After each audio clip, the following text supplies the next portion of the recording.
The Faulk Show. You're listening, you're tuning in your car somewhere. You're watching. You're wondering, who are these guys? You know, I stumbled on. Christopher Walken's on the show. I'm not sure. Is he? Maybe.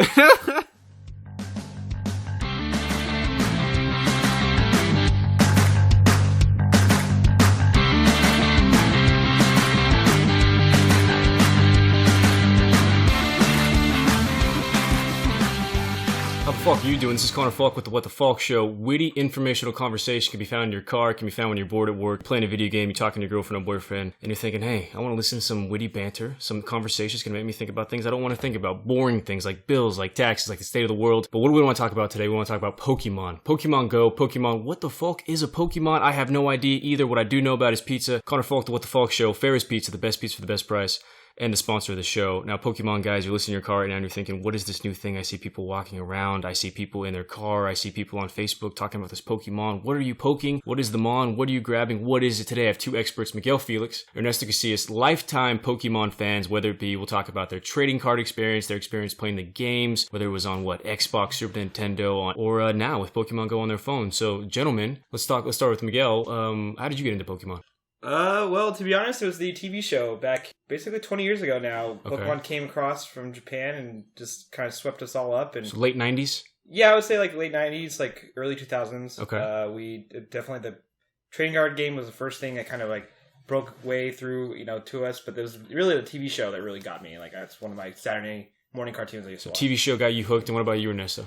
For me, it was all about the Game Boy game, Pokemon Red version. I had the original like fat Game Boy, you know, that was a good and one. got Pokemon Red. My dad got it for me, and just played it for hours, man. It really became a social thing. Kids at school had Pokemon, and really just playing with other kids, and it was awesome. So even then, today you talk about Pokemon Go, how it's very inclusive. How you have large groups of people that wouldn't normally come in contact with each other are doing that because of this Pokemon Go app, as they said, trying to catch Pokemon. You're saying it was inclusive and connecting even then. Yeah, like, I mean, back when, like you said, the game, I was also a big fan of the games too. Like, I had red, blue, yellow, you name it, I had all the Game Boy games. And you could have a cord that would connect Game Boys, and you could battle your friends, trade with your friends. Like, they really try to make it like a community world before the online gaming really was like Which a big is thing. pretty interesting. Probably one of the first of its kind if you consider that everything else now is online and inclusive with everyone else, right? Yep. Okay, now you're talking about Red. Honestly, guys, for people listening right now, I kind of made this episode for anybody out there who has no idea what Pokemon is. I personally don't. I heard about the movie one time, and I knew there was a video game. Can you explain to myself and there are layman's out there what the fuck is a Pokemon? What is the goal? What is it? A Pokemon is a creature that lives in the wild in this, imaginary Pokemon world. Okay. And those creatures, fight for you. You can train the creatures. You can have them in tournaments. And there's in the original Pokemon version, there was 150 Pokemon. So that's why they said you got to catch them all. Yeah. So you train them, they fight for you, you get in tournaments, and you get badges. And eventually the final countdown is the final four. The final four of you these. fight, you basically you collect all the badges, every element, like wind, water, earth, electric. There are all these different badges you collect over the whole game. And once you get them all, you get to go into the Masters, and you finally get to battle the Pokemon Masters. And if you beat them all, then you are... Now, when you were battling these masters, these other creatures, are you battling other people like yourself, players, or are these actual things that are just there? Well, this is like the Game Boy. This also happens in the TV show with the main character, Ash, but then you have the Game Boy version of this, where the game is you go through training your Pokemon, leveling up your Pokemon. I mean, I think that, the game became popular in Japan. It was kind of like a Dragon Ball Z thing where it was popular overseas first, came to America. Remember when that Tamagotchis came out when we were like 5? Yeah. It's kind of like the evolution of that. Yeah, the funny evolution thing, there was of that. they had even Pokemon Tamagotchis. I remember people walking around with Pikachus all day, just people with their little Pikachu feeding them and all that stuff. So it's that the popularity of that really was on fire back in 20 years ago. And now we see it popping back up again, rehashing an old idea. Everyone talking about Pokemon. That's why here on the What the Faulk Show with me, Connor Faulk, we thought, why not talk about some Pokemon Go? So you can get some familiarity with what it is that everyone's into. You're listening through the SoundCloud, iTunes, Stitcher, Pod Directory, my parents' phone, or the text message I just sent you with the link. So next up, you talked about the fictional story of it. You talked about Ash. It makes me think of Evil Dead. What is the kind of fictional story behind Pokemon? Is there like a lore, what they call it, or a... No. It's kind of like a rivalry between two friends. These two guys live in the same neighborhood. They go to the professor. Okay. And he only has 3 Pokemon, so they get to choose one.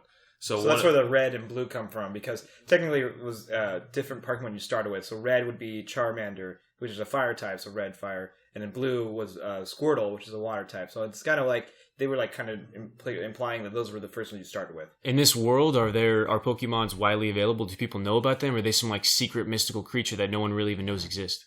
No, they're around everywhere. Like they even have Pokemon that like work in hospitals, help people out. Like they don't have to just fight. At least in the cartoon world, they were doing everyday jobs for people. So I mean, you can literally, it could be your best friend, it could be your you can be your fighting partner, it can do you do whatever you really want with these like Pokemon. Okay, and then just for the basis, the foundation of when this started with the cards, are you using the same creatures to fight other creatures, then you get their cards? Is that how it was, or you have like your best player against their best, and then you get some of their cards if you win? Was that the point of that? It's a pretty simple card game. It's basically kind of like Magic. You have a deck of cards. Yep. You play mana, and then you play the Pokemon, how much it costs. Okay. It's more of a collector's thing, really, because some cards are rarer than others. Like he was talking about, like the Charizard, which is like the highest evolution of the red Pokemon. That's a very rare card. So of course they make you buy as many packs as you can try to find, like the silver one or the. They were called the hologram cards, and basically these. Like highest level of the Pokemon, or like these rare ones, would have like a hologramic card, and that's the one everyone was trying to get. And those were actually the ones that were worth more money when you actually came down the line and started selling your cards. Did you guys ever spend big money on a Pokemon card? Oh, dude, I remember when I was 12, we were heading up to Canada on a family road trip, and I could like beg my parents the entire time to stop at every comic book store. All the way up there just to get Pokemon. My parents still give me crap about that. Your parents give you crap. Okay, now speaking of Ernesto, your experience started more with the NES game, or would you say the Game Boy? Game Boy. Okay, so would you say you prefer? Did you ever play on the Super Nintendo or the later platforms as well, or was Game Boy most of your experience? I think Pokemon at heart is really just a Game Boy game. Really? Why? Well, because they don't have like a version of it on the consoles. They have like a Pokemon camera game for like the N64. Snap was that good. But really, like, it's always been on like the 3DS, the DS, the Game Boy Advance, Game Boy Color. Yeah. It's kind of, like every year they come out with the Zelda, Mario for the new generation. Okay. So the Pokemon's really that for like the Game Boy. So let's, if we can go right here, we like lists on the top here on the What the Faulk show. So your top 3 favorite Game Boy games. For me, it's got to be Donkey Kong, Star Wars, the original Tetris. Donkey you have Kong. to throw that in there. So what's with you? Is it Pokemon on the list for you? Pokemon Red would be number 1. Yeah, Tetris is on there. Tetris is on there, and then probably any Castlevania or Mario game too. Castlevania. Did you ever play Donkey Kong on Game Boy? I did. I like the Super Nintendo version a lot more too. Okay. You get the mine cards. I hear that. Good. What about you? I would say Pokemon Red was definitely on in Wario Land. Okay, that was a really good game. You know what? I had Tecmo Bowl on Game Boy, and I love that game. I still play that game to date. I still know Game Boy, and I still play that. See, now for me, that was like how trips. I'd be playing Game Boy all on the trip, all the whole time on vacation or whatnot. So there we are as kids. Our parents are paying extra money. Sorry for the parents out there. Kids don't appreciate it as much as they should. We're just playing video games, not enjoying the sights and sounds of the vacation that we're on. I mean, I'm a prime example, man. I was playing my Pokemon game. Heading to Canada, I wasn't appreciating anything I was watching on the way up there. All I wanted to do was Pokemon. Something I appreciate, which I think you guys do too, is pizza, right? You guys like some pizza? I do. We just got back from having some pizza. We just had some pizza. So. Sponsored the What the Faulk Show, Ferris Pizza, the best pizza for the best price with the most love. And I think, Miguel, you can also get dollar movies there as well, can't you? A good friend of ours. His shop is probably the best pizza in Bakersfield. So if you're ever in our hometown of Bakersfield, California, please stop by Ferris Pizza. By far the best. Anybody in Bakersfield? Ernesto, not from Bakersfield, but you like movies and pizza, right? I love pizza. Can I get pepperoni? Can we get pepperoni? Exactly. Okay, now, next up, guys, Pokemon Go. It's new. It's here. Literally every time me and my beautiful girlfriend go for a walk, who's next to me, we see all these people Pokemoning, and they're catching their Mons, and they're poking them. I mean, I'm playing it right now. You're playing it as you're on the show. I'm trying to catch one right now. Did you guys anticipate this coming out? Was this a big deal for people before it came out? Did you even... I mean, I think it kind of came out secretly, and I was reading an article just this morning, like on the New York Times, about how people are playing Pokemon. They have it downloaded on their phone more than like Twitter or LinkedIn or not Facebook yet, but all these large apps. Okay, now Nurse, yourself, from my experience with you, I don't know you as much to really play that many app games on your phone. Is Pokemon one of the first that you did? A little bit. I mean, I just downloaded the game. I'm at level 5. It's really almost like an exercise app. You have to walk. You have to have it open the whole time. Like so. You can't use it while it's off. You have to have it open. You have to be constantly doing things, trying to catch Pokemon, going to new locations to access the game itself. Which is an interesting point. Do you think the fact that you do have to be mobile and be active is why people are getting on this so much? I don't know if it's that Exactly. I mean, I definitely think it's a benefit from it. I mean, it definitely benefited Nintendo. I mean, Nintendo was having, a rough year this last year with the whole Wii U not going well they planned. Yeah. But since this came out, it's already raised $7.5 billion in revenue nice for stat. Nintendo. Love it. So, I mean, you're welcome. Yeah. But I think it's an added feature. I mean, added factor to it, and it makes it more exciting because you actually get to go out of your house. You get to get with the environment and look for Pokemon in your own world. I mean, it kind of gives these people that played it like as we were kids an opportunity to live that world that we never got to do as a kid. Well, that's where I bring it to, because I think it's our generation, our ages, really, those 4 years and that little class of kids that are into Pokemon. But then now you have all these younger kids. So has Pokemon still been a thing? Is there still video games? Yeah, actually, for the Nintendo 3DS, there's a new Pokemon coming out, I think, this year, like Sun and Moon. It's supposed to be on par with the original games, but sadly, I haven't really played it in the newer versions on the DSs and stuff. Yeah. But my nephew, he's told me, I mean, he still stays with it, and he's 15, and they play that stuff too. Well, it makes sense then. So this is almost the last 2 years of redoing everything that we grew up with. Yep. We had Jurassic World, we had Star Wars. We have Ghostbusters this weekend. Ghostbusters this weekend. Batman vs. Superman. So literally, as we know in life, guys, it's cyclical, right? There's always going to be the same thing going on in the same thing. I watched the news in 1980. It's the same stuff that was on their news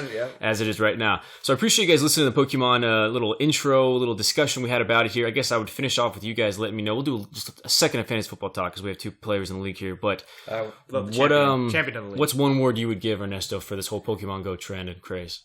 One word, I would say awesome. Awesome. Okay. What about you, Miguel? Fantastic. Fantastically awesome. There on the What the Faulk show from Ernesto Casillas, Miguel Felix, my in-house Pokemon experts, trying to give you some information on the trend that's going on out there. So be careful when you're driving because people might be walking on their phone, not paying attention in the middle of the street. But any kids out there, especially my brother, anyone else I know, please don't do that. I don't want to hear that you're in a funeral or you're dead because of some Faulkn. Okay. Fantasy football. Played in the league a long time. These 2 in front of me are pretty good, not necessarily as good as me. Miguel Felix. Right? I mean, we can talk about who has more titles in our fantasy league. You have one now. You have one more. You recently won this last year. Miguel, be honest right now. Dozens of people listening to this episode right now. Okay. This very moment. I love it to be millions. So maybe there's some alien species that loves my voice in the What the Faulk show. You never know. Jodie Foster's out there. NASA supposedly cut off video of a spaceship that just entered Earth's atmosphere. Exactly. So. Aliens, I'm a cool guy. Let's Falcon talk. I think don't attack us. We'll have discussions. So, do you think your championship last year was more luck or more skill? Be honest. I think it's pretty skilled because I planned on what I drafted, and yes, it worked out in my favor. But so you think you having Antonio Brown, DeAndre Hopkins, Devontae Freeman, Doug Martin, Arizona defense, you think that was David just... Johnson. Don't forget David Johnson. You think that didn't just work out in some ways for you? Well, I've drafted those receivers for a reason. I mean, I thought that receivers had a better upside than running backs in recent years because we've seen recently... They've gone to a lot more spread offenses, a lot more high-powered offenses, a lot more throwing. Which is a legitimate point because running backs are almost being phased out of the game, and running backs who just run the ball forward. It's not a thing. You have to be as good a receiver as you are a runner. And if you have a top 5 pick, I feel yes, you have to use it on a running back because they're the top 5 guys. Okay, but as you both know, you could draft the best team you see on paper, but it doesn't always work out. Well, I had Ben Roethlisberger. Ben Roethlisberger was out for a long time, so it's all random sometimes. Ben Roethlisberger, sure. Ben Roethlisberger's out. Listen to him. I'm glad he said that. But who was your backup? Carson Palmer. Oh, who was also a top 8 quarterback. So, ladies and gentlemen, fantasy football, whether Miguel wants to say it or not, I'll give him 51% skill, 49% luck for his last season of what happened. Now, Ernesto, what about you? You're a Gronkowski lover. You once actually traded. You traded your cousin in a league that I was in. Thought he dropped Gostowski. Ends up Gostowski the kicker. This is his second year. He drops Gronkowski. You pick him up, and I think you make it to the title game, right? Do lucky things like that happen in football for you? Man, I actually made it to the title game that year, didn't win it. I mean, fantasy is a lot about luck. It's about timing, what players go off, what week. But, the draft is important. You got to make you're good at making waiver wire pickups. You got to constantly be on top of it, especially in leagues where, you can just pick up a player automatically, not necessarily on the waiver wire. Yeah. That's how you got to play. Let's hear it. So here on the show so far, we talked about pizza. We've talked about America. We talked about love. We talked about video games. We've talked about Pokemon. And now we're talking about fantasy football. So anyone out there who just loves the happy things in life and enjoys America, that's why the What the Faulk show is here. I'm Connor Faulk. Thank you for Faulkn listening. Last 2 questions for you too. 1, your best fantasy draft player ever or pickup you've ever had in your career. Second question, who's your sleeper for this year? Who's your favorite player going into the league? That you can impart some wisdom on listeners right there. Who's one player they need to Faulkn look out for? And you have to use Faulk in both of your answers. Well, I fucking So drafted Arian Foster in the 14th round. He's coming in his rookie season, undrafted free agent. He was a 14th rounder that year. Ended up leading the league in rushing and touchdowns. That'd be my best pick. I think that was in 2011. A player you got to Faulkn look out for this year. I'm gonna go with Jordy Nelson, man. I mean, a player who's coming back off of injury. Obviously, you're big on the Packers. You usually have like 2 Packers on your team every fantasy season for that connection. Aaron Rodgers. But he's a guy like Devontae Adams, he doesn't fit the offense that well. It didn't really work out. Randall Cobb can only go so many inside crossing routes. So I'm gonna go with Jordy. Okay, Miguel, what about you? I would have to say Chris Chambers. I believe it was 2006. I want to say when he was with the 2006 Chargers, Dolphins. Sorry, and he basically carried me to a title. He had an explosive second half. Picked him up off the waiver wire. Yeah. Basically 30-point games for the rest of the season. Yeah, like 3 200-yard games, like 3 touchdown games. So it was he was definitely my top pick for my, pickup. That was great, but you didn't use Faulkn in the answers, so you had to do it again, and you have to use Faulkn in the answers. Chris Faulkn Chambers. Okay. I definitely respect him. And so for my sleeper, I believe DeAndre Washington for the Raiders. So Raiders pick. So that should appreciate. Well, that's like a waiver sleeper. Like if you're desperate, if you want a deep, I think a deep pick because Latavius Murray, I drafted him last year, and I am a Raider fan, so at times when he had a good game, I was, it was a double excitement. But for a lot of times, he had some subpar games. Yeah. Couldn't, not even, only averaging maybe 8 points. So I'm looking at this guy could have some high upside. You can get him late in the 11th round, so like 15, 16 rounds. So yeah, and it's a good. Latavius is going to go a little too high this year than where I think either of us would take him. Yeah. So for me, guys, as you know, best pickup, I mean, other than me picking up Thomas Rawls in the game, he had a 200-yard game just for me to win that week. I said it has to be Josh Gordon the 14th or Alshon Jeffrey when Ernesto dropped him for me. I had those two as my receivers. This year, who do I like? I know it's a top position there to score a lot of points, but I got to tell you, I really fucking like Eli Manning this year. Eli Manning and the Giants, I think they're going to put up a lot of numbers, so get as many Giants as you can, especially Sterling Shepard, Eli Manning. They put just enough fucking money into the defense that I think it'll be enough that division is so just, what the fuck's going on? Philly, Dallas, Redskins are the only one to really look forward to, and they have a good offense as well, so they could be some high-shooting games. That's some fantasy talk here on the What the Faulk Show. Ernesto Casillas, Miguel Felix, I love you both. Girlfriend, I love you as well. Thanks for listening to the show, all listeners out there. You can find the show on SoundCloud, iTunes, Stitcher, Pod Directory, the message I sent you, or my parents' phone when they show it to you. Witty, informational conversation can be found in entertainment, sports, food, fitness, literally anything and everything you could talk about when you're bored at work, in traffic, stuck at school, or you just don't want to talk to your boyfriend or girlfriend or your friend. I'm Connor Faulk. Thanks for fucking listening.